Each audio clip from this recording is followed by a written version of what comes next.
you all for joining. I'm Astha from Teachstone, and today we are exploring Class Connect. Uh, it's an online professional subscription tool built for busy educators. It doesn't require any prior class experience, and most importantly, it's grounded in what educators and leaders told us what they need most: short, practice-based, flexible learning that actually sticks. And who better to lead that conversation than Rebecca Berlin and Michelle Gaines, our brilliant minds behind Class Connect? But before we get started, a few quick call outs. This session is being recorded, and you'll receive the recording, the slides, and any other resources that we mention later this week as a follow up. If you have questions, please feel free to use the chat or the Q&A box. We'll make sure to leave time at the end to answer them. And keep an eye out for a short survey during the session. It's pretty quick and a great way to share your feedback and help us shape what we build next. And with that established, over to you, Michelle. Yeah, we're just going to do some introductions. Thank you, Astha. I'm Michelle Gaines. I am the impact lead for the Class Connect product, and I've built a good amount of the content that you're going to see today. And I am Rebecca Berlin. I'm going to be walking through kind of what Class Connect is and why we're so excited about it. You'll hear from me about the product in general, and then Michelle will be demoing some of the content directly. And as far as our time together today, if you move to that next slide, Michelle, we're gonna we've jammed a lot in to a short webinar, but we want to walk through the origins and the kind of like big piece that undergirds this offering that's different from a lot of other Teachstone offerings, and that's rehearsal. So we'll kind of share more about that. We'll walk through what is Class Connect, what you can expect from the courses and components. Michelle will lead a demo. We want to share some user feedback with you, and then we'll open it up for questions. Okay, so before we get into it, we have a question for you. So on your screen, you'll see the question, but we want you to imagine that you've got a niece and she's performing in her first ever play. And so to prepare, she and her castmates read a blog post about effective acting and they discuss it. And then on another day, they watch a 3-minute video clip of someone performing a play and discuss it. And that's it. That's the prep that they do. How do you think their performance will go and why? And if you can go ahead and drop that in the chat.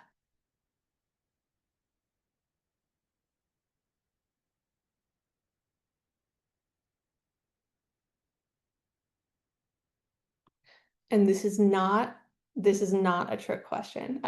So don't be shy.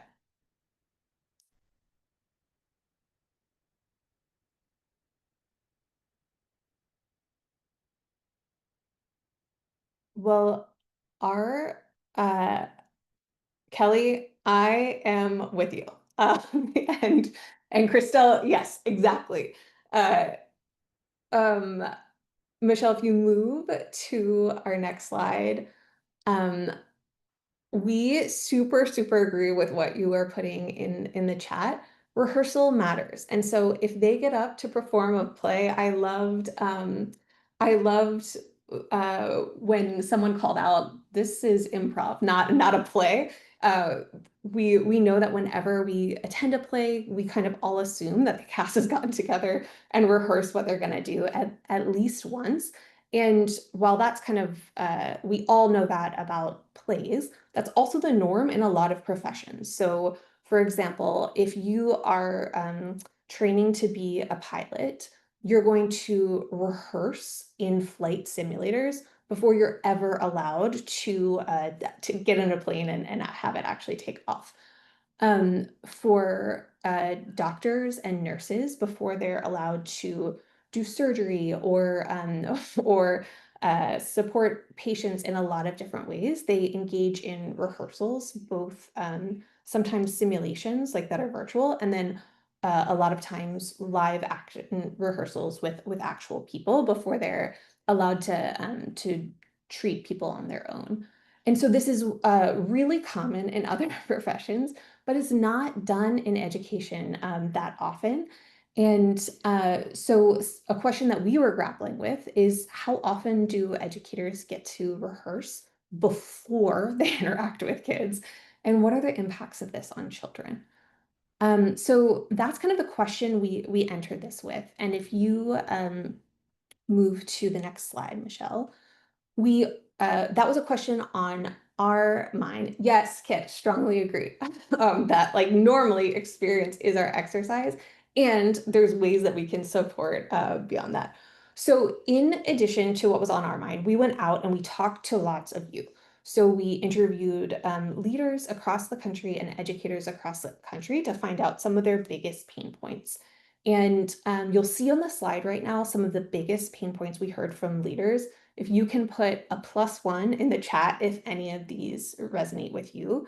But we heard that even after professional development, a lot of times leaders were hearing from teachers that they weren't confident in their ability to implement new strategies, or teachers may have felt confident, but leaders were less confident. There was I'm starting to see some +1s. They a lot of times felt like there was a big delay between when teachers needed support and the support they could get from coaches, and insufficient opportunities to practice. On your screen right now, you'll see a quote from one of the leaders that we talked to that really stuck with us. And so I'll give you a second to read that.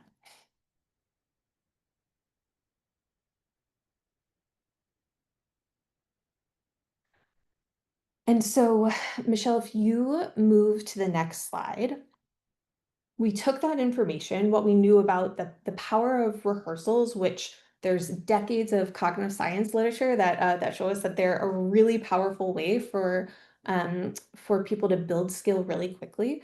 And what we heard from leaders were some of the things that they were struggling with, and we created Class Connect.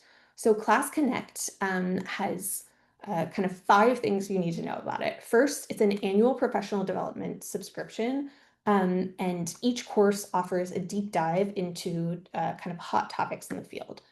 Every course grants CEUs, and they are self-paced online learning broken into little 15-minute modules that my background that educators can do even on their phone. What we heard when we talked to folks is like time is limited, so we need really bite-sized content that like we can do during nap time or quickly after school, things that can be broken into small pieces. Class Connect is also bilingual from the get-go, so you can choose for each course whether you'd like to take it in English or Spanish. And then each course also includes rehearsals for educators. The other exciting piece of this is that there are also facilitated workshops that go with each course, and I'll share more about those in a second. Before we get into that, I want to share about what the courses are. With this subscription, if you think about this as like a much nerdier version of Netflix, the same way Netflix continues to add to their library, we continue to add courses. So right now, we've got school readiness and instructional support and responding to challenging behavior. In October, we will be launching Engaging Children in Learning Settings, which is all about how to create a really engaging, warm environment for kids, and keep them actively learning and interacting throughout the day. And then the 4th course is a big one we've heard from several of our state partners. It's the science of reading through effective interactions, and that will be launching in January of next year. And we choose what courses we add to the library based on what we're hearing are kind of pressing needs from our partners. So at the end of this webinar, we'll be sending a survey to you where we would love to hear from you on what you'd like us to add to this library. If you move to the next slide, so I mentioned this earlier, but every course in Class Connect has two separate components. There's the online asynchronous course that totals to 3 hours, but it's chopped into little 15-minute lessons that you can do on your phone or computer as you have time, self-paced. Once you complete that, you unlock access to facilitated workshops. These are offered on an ongoing basis. So let's say I take the responding to challenging behavior course in the fall. I decide to sign up for a workshop. It's helpful, it's great. But then in March, I get a new friend added to my class and they're giving me a run for my money. Then I can always re-enroll in that workshop and I can continue to show up as many times as is helpful because that workshop is facilitated by a class coach and it's about using what you learned in the course to kind of problem solve and be in a community of practice around particular issues in your classroom context. If you head to the next slide, what we're really going to focus on today is the online CEU bearing course. And so that's what the next part of what you're going to hear about is all related to. And Michelle, next slide one more time.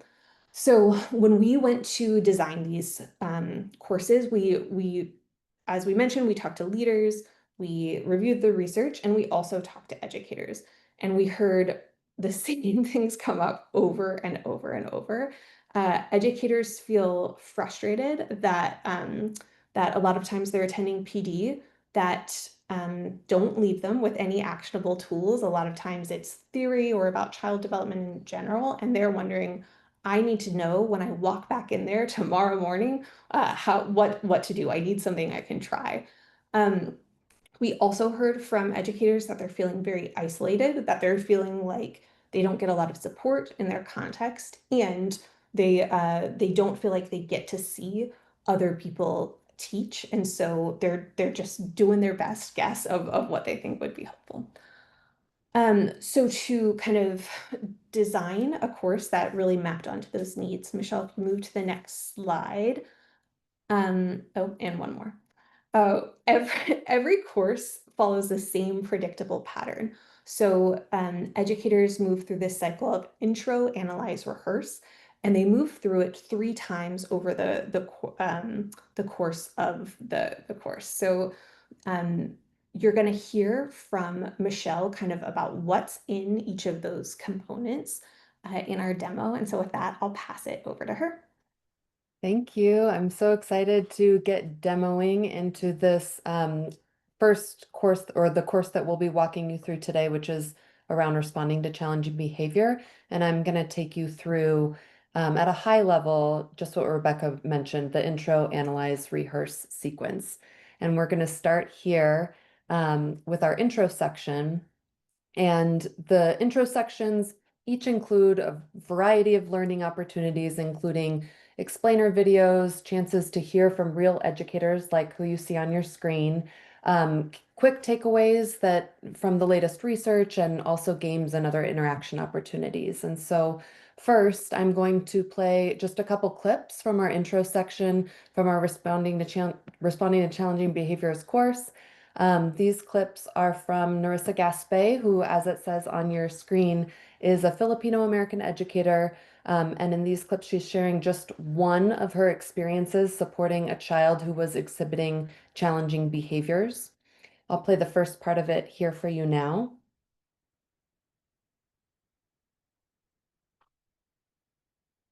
See, oh, I am having an error message.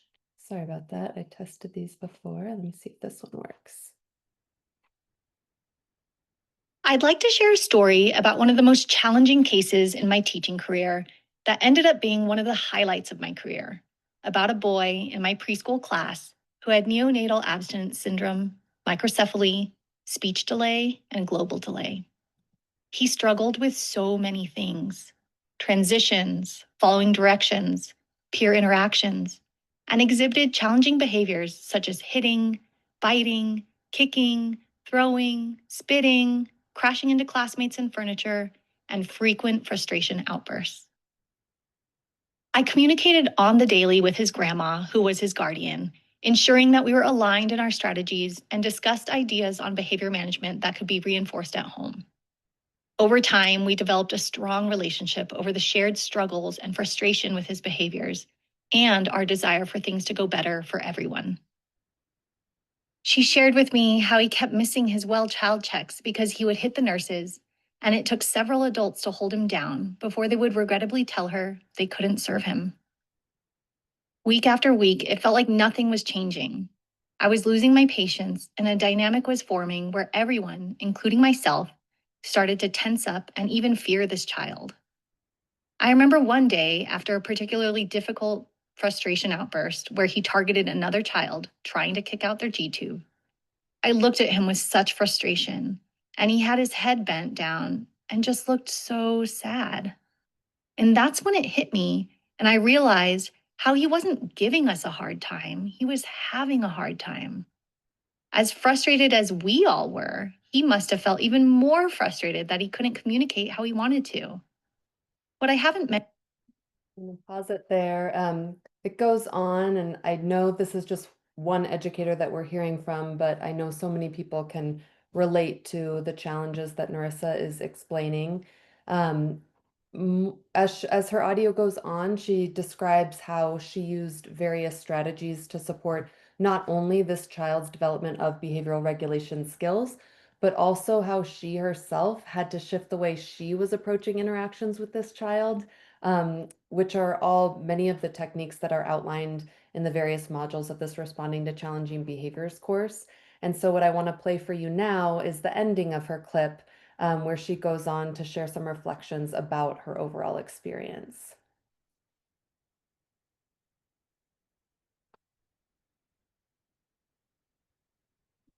Let's see. Sorry, it's giving me the same issue. Okay, let's try that. Oh. Let's see. Well, now we can imagine how amazing the rest of I know. Oh, I'm so sorry you don't get to hear from her live, because it is an amazing ending where she shares all the successes that the child experienced, that the grandmother experienced, and not only for the child, but for the other children in the class, for Narissa herself as an educator, and then also some successes that he had going back to doctors and so on. So it was a really exciting and wonderful transformation. But I'll move on to the next section of our intro here. Next, we're still in the intro section, but I also wanted to walk you through an interaction opportunity that comes after watching an explainer video on specifically proactive support. So here, learners are asked to match the classroom example on the left with the correct behavioral marker in the drop-down menu here on the right. And I'm going to just model for you what it might be like engaging with this interaction opportunity as a learner in the course.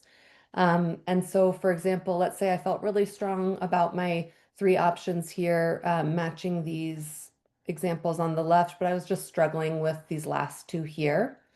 And I'll read them for you just so that you know what I'm struggling with, and it'll also give me a chance to feature my Spanish, so bear with me on this one. This bottom 4th option, the educator says, Tadarius, it looks like you're offering Carla the blue magnetile. You could say, Carla, ¿quieres jugar con el magnetile azul? Would you like to play with the blue magnetile? She might say sí, she might say no. Let's practice saying that. And then this last one, the educator says, it looks like you might be done with your project. If you're done, you're welcome to choose your next center. And so if I'm still stuck, I can refer to my proactive support anchor chart that I downloaded in just a previous page of the same module. And I'm just going to reread facilitate social skills here and monitors to familiarize myself with those items. And it's got some definitions. It has some examples and different categories for me to apply the example, and then to feel more successful as I'm going back and deciding what I'm going to choose here. And so it seems like this 4th item with the interaction between Tadarius and Carla is much more about promoting collaborative play that I saw on my anchor chart. It's much more about guiding conflict resolution. So I'm going to go ahead and select facilitate social skills here. And then just to double check myself, this last item here, it seems to be more about the educator observing, scanning, understanding cues before the behavior happens. So I'm going to go ahead and select monitors for this one. And then I'll submit my quiz and I'll be able to get my immediate feedback and see that I got all of them correct. And of course, I had my anchor chart along the way to make sure I felt confident. And so at this point, I also want to reiterate something that Asta mentioned at the beginning. Prior knowledge of class is not necessary to be successful in Class Connect demo courses. At the same time, though, if there are cases where customers are implementing class or using other Teachstone products, you absolutely can be confident that your educators are getting consistent messaging across all of our products. However, and I know I sound a little bit like a broken record, but we just really want to drive it home that there is no expectation that participants be familiar with class. Educators enrolled in any Class Connect subscription course can very much be successful in the courses without any prior knowledge of class. Because we really wanted to design it so that we heard from lots of folks like, hey, I've got people here who have been here 18 years and they've been doing class for 4 years, and I've got this woman that I just hired on Tuesday and we're trying to get her up to speed. So we wanted to make sure it works for everyone.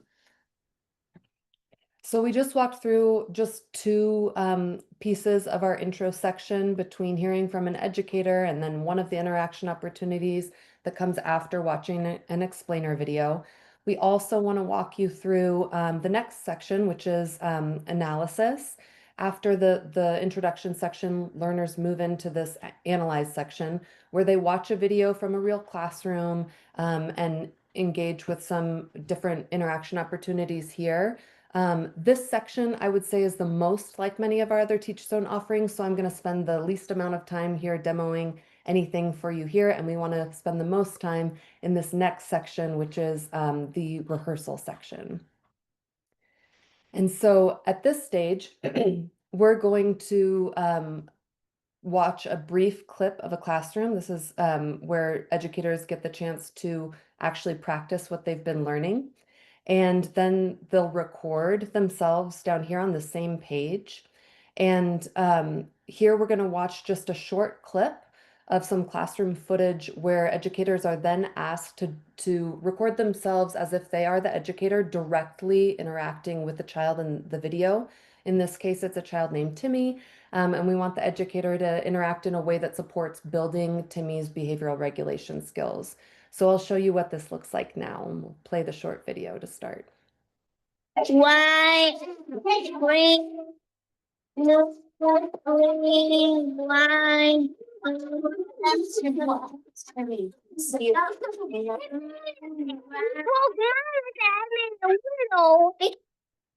Yep, so here obviously Timmy's having trouble at the block station with blocks and with some other friends around. And after I, as an educator watching the video, have seen what I need to see, then I'll scroll down and get ready to record my video. But before I do that, I want to make sure that I'm remembering everything and reviewing everything that I need from previous modules to be successful at recording. And so for this, I'm going to go ahead and re-download the redirection of behavior anchor chart and just refresh myself on a couple things and see what from here might I want to apply in my rehearsal interaction with Timmy.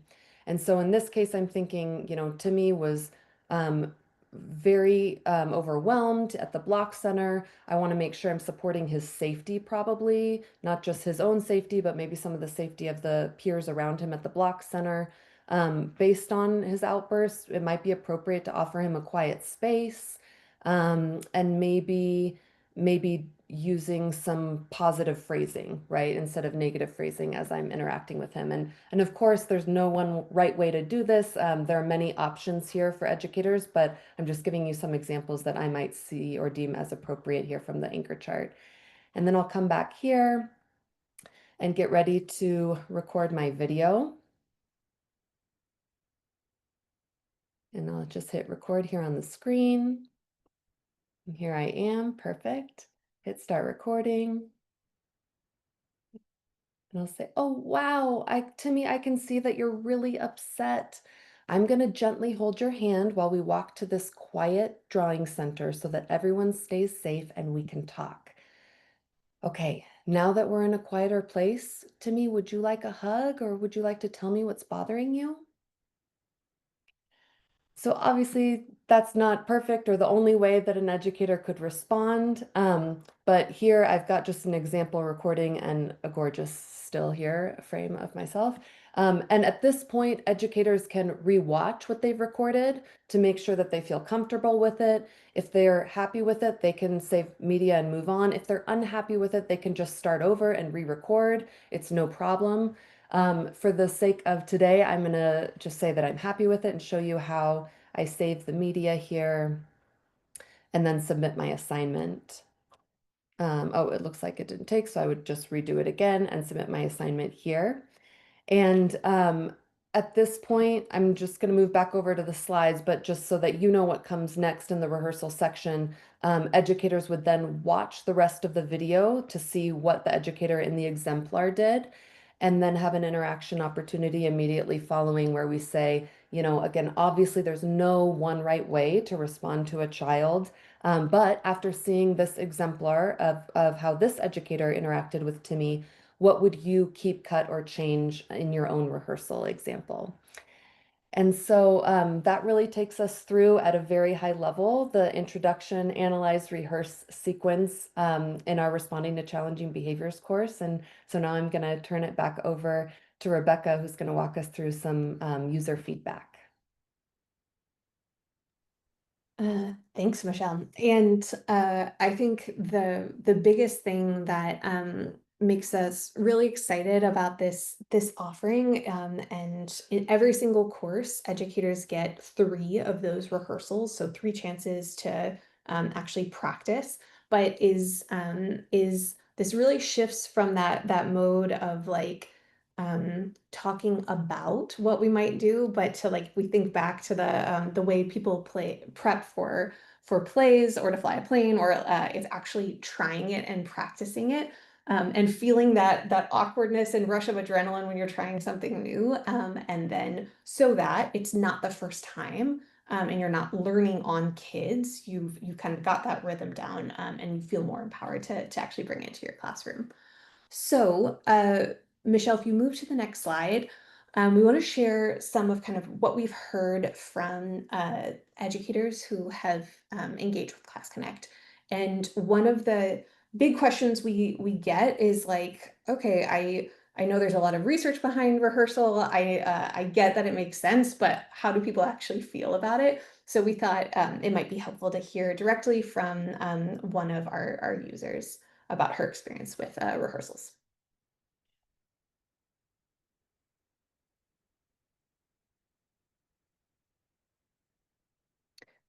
Michelle, the sound isn't working.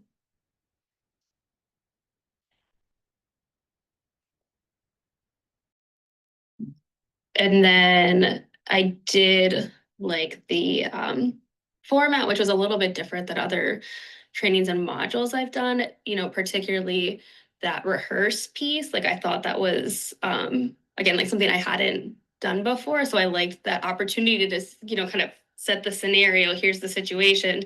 How would you naturally respond to that, record your response to that, and then see what the exemplar educator did to handle that, and then having that piece, you know, where what she did that was effective was highlighted, and then having that final piece to reflect and say, okay, how would I change how I responded? Like I felt like it was a good practice that I think could be really beneficial, instead of just kind of, you know, sometimes in training modules and things like that, you'll just watch a video and, you know, it's easy to think like, oh yeah, I can do that and, you know, implement it. But then you get, you know, the next day you go back to your classroom and it's kind of like you just get caught up in everything and you don't have that time to like really reflect on how to bring it in and those particular elements. I think the way that it was just set up allowed for more of that reflection that then I think can be more easily implemented than some other formats. So I appreciated that piece in particular.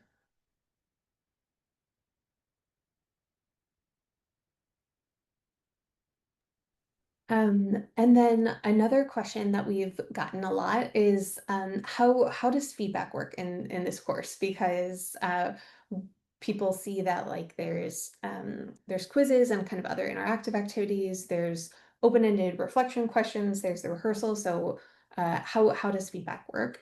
It works in a couple different ways. This is a totally asynchronous course, and there isn't a facilitator. So for like the matching game that you saw Michelle share earlier, that learners get instant feedback after they attempt it, and if they don't get it right the first time, they can try again. So they get kind of instant feedback.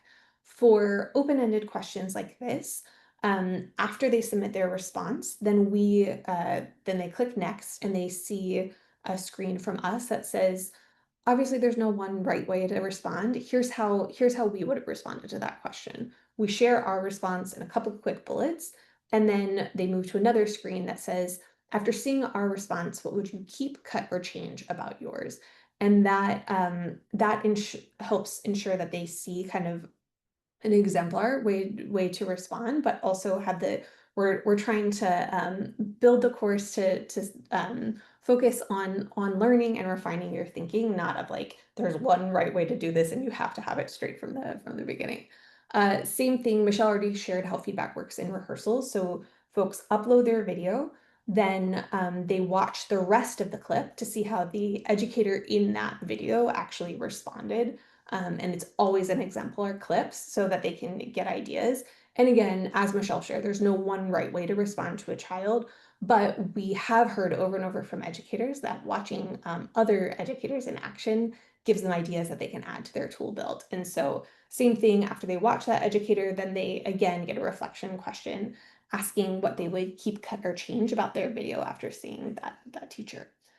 A couple other questions that we get a lot of times about that are where do those videos go and who's watching them? Though they are secured securely at secured. They're stored securely at Teachstone for the duration of the subscription, but no one at Teachstone is watching them, and then they're removed from our server. It's truly just a practice opportunity, and we want it to feel as low stakes as possible. So we don't have anyone reviewing them or giving them feedback because it's just supposed to give them a chance to try it out. If you move to the next slide, Michelle. We also have asked users how they experience that feedback, especially users who are more used to kind of facilitated online courses. And what we heard were really positive things. First, people loved the like instant feedback that they get from the activities and the ability to try again. So you'll see a quote on your screen from one educator who shared about her experience with that. And I'll give you a second to read that. And then, Michelle, if you move to the next one, we also heard from educators that they really liked the experience of rather than having a facilitator reply back to them about the quality of their response, which can feel kind of like grating. They really liked that.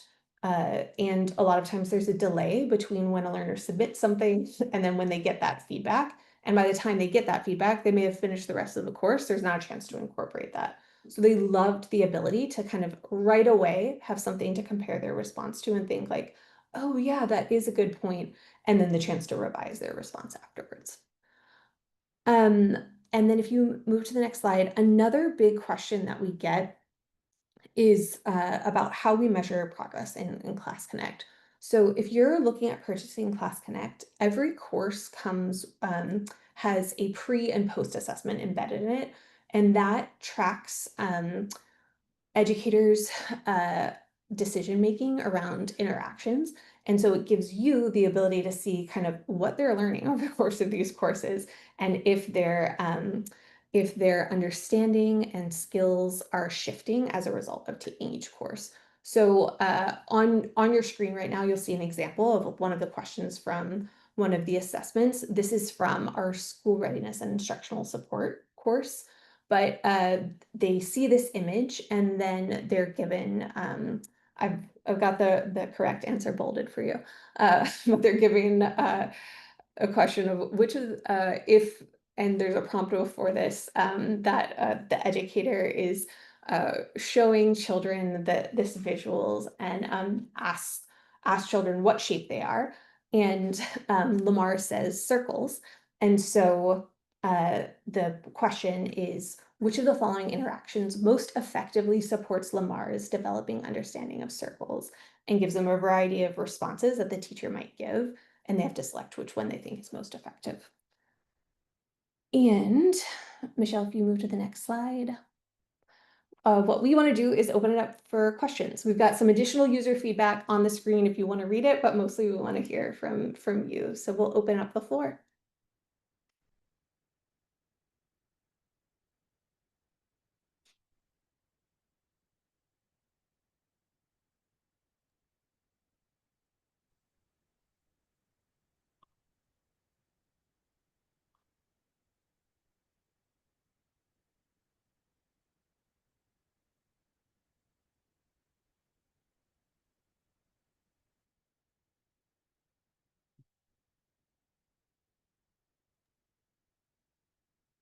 And it looks like earlier, cool. Can teams work on Class Connect modules together at the same time? Honestly, I love that idea. That's not a use case we've seen before, but absolutely. If when you log into the platform, you'll see all of your Class Connect courses. So if folks wanted to like choose to take the same one and kind of work through it together on a weekly cadence, like tackle one of those 15-minute modules a week, that is a lovely idea.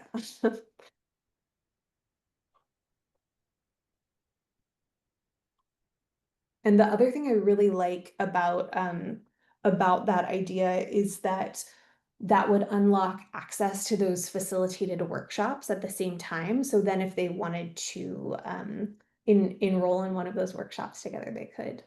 The courses don't have to, so within the course, the lessons have to be completed in order, but there isn't a particular order you have to take the courses in. We did that on purpose because we want you to be able to differentiate in your context. So if you've got a teacher who her emotional support is really, really strong, but maybe she wants to fine tune some of those math activities, she might be a great fit for her first course to be in school readiness and instructional support.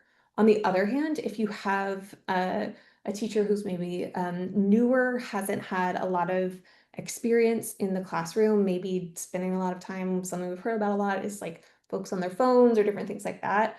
Engaging children in learning settings might be a great first course for that person. So want you to have the flexibility to work with your educators to figure out which courses are right for them in what order. It looks like a lot of folks in the chat and in the Q&A are asking where they can get more information for the courses. Is that something that we can follow up with? Yeah, sure. I mean, that's the plan exactly, to share a lot of resources, information, and anything else, links, recordings that can help dig more into each of the courses. We are happy to build more if you are looking for more. So please keep that survey channel open. It's very helpful in making the future courses available. Short answer, yes, we will be sharing more information about each course. And I would just say that the one thing I would call out, Brittany, is right now Class Connect is a pre-K. All the courses are focused on pre-K. And so for VPK, you'd be great. And the content would likely be relevant for toddlers and three-year-olds, but just wanted to call that out.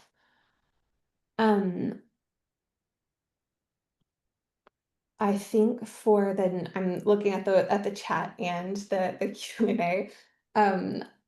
I see one question about having instructional support as a as a large need.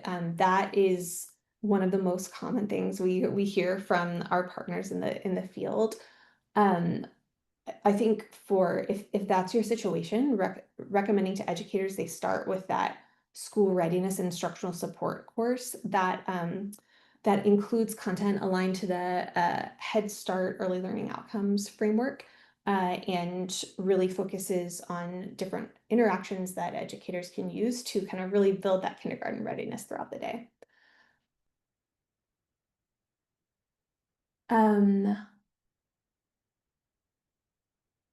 I'm seeing it's an online asynchronous it's an online subscription, so all the courses are online and asynchronous.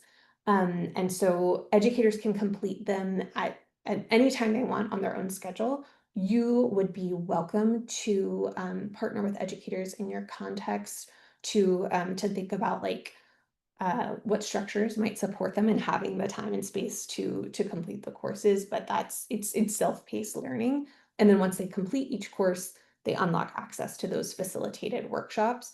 We run those workshops on a regular cadence, so they can just sign up for the slot that works best for their schedule. Michelle, are there questions I'm missing? Brittany had just a follow-up question in the chat if Class Connect is available now, and absolutely it is. And just as Rebecca mentioned earlier on in the demo, that that courses will continue to roll out quarterly. It looked like there was one more question in the Q&A around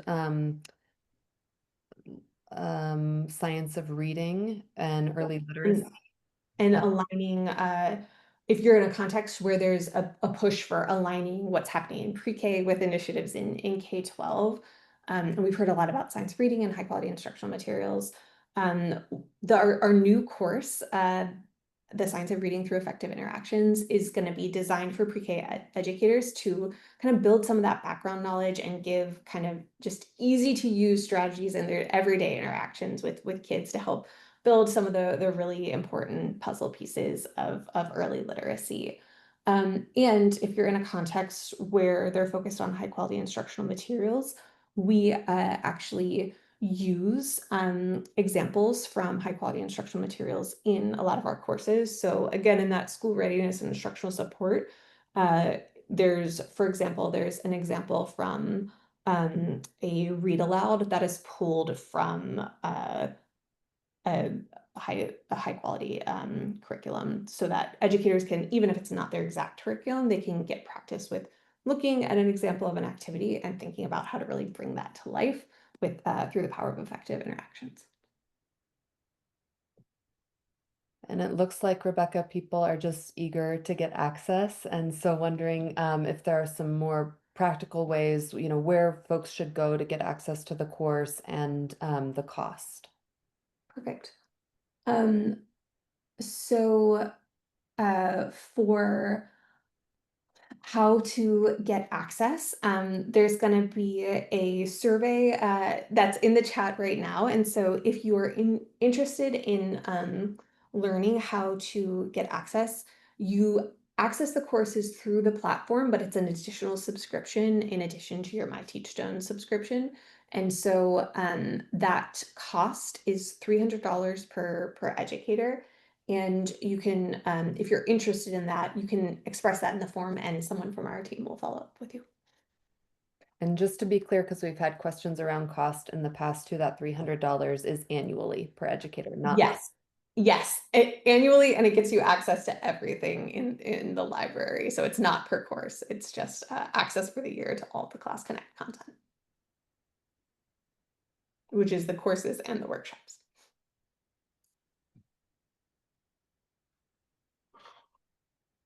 Any other questions we can help you with?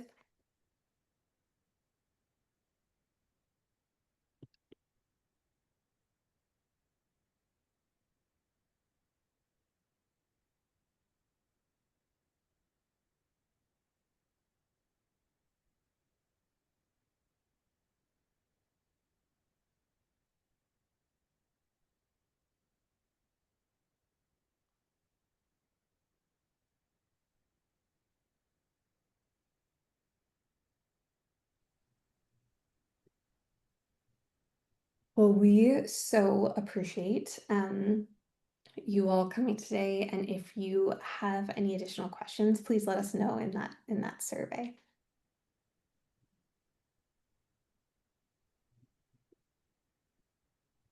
All right, that brings us to the end of this amazing session. Thank you all for joining today and for those amazing, amazing questions. As we close out, if you'd like to keep exploring or share this with others, there are a few ways to stay connected with us. You can join the class learning community. It's a bustling place where there's a lot of conversation and interaction. And the link is here. It's community.teachstone.com, but I will be sharing this with you later, so don't worry about remembering it. And you can reach out to us anytime at webinars@teachstone.com if you have questions or ideas about any future webinars. And as I mentioned before, excuse me, we'll follow up the session with the recording, slides, and links, and a couple of downloadable resources that were covered today. And if you haven't filled out the survey yet, the link is in the chat. Please do so before you leave. We'd really value that. And we would love to see you again. And on behalf of Teachstone, thank you for all that you do. Take care. Bye-bye, everybody. Thanks, y'all.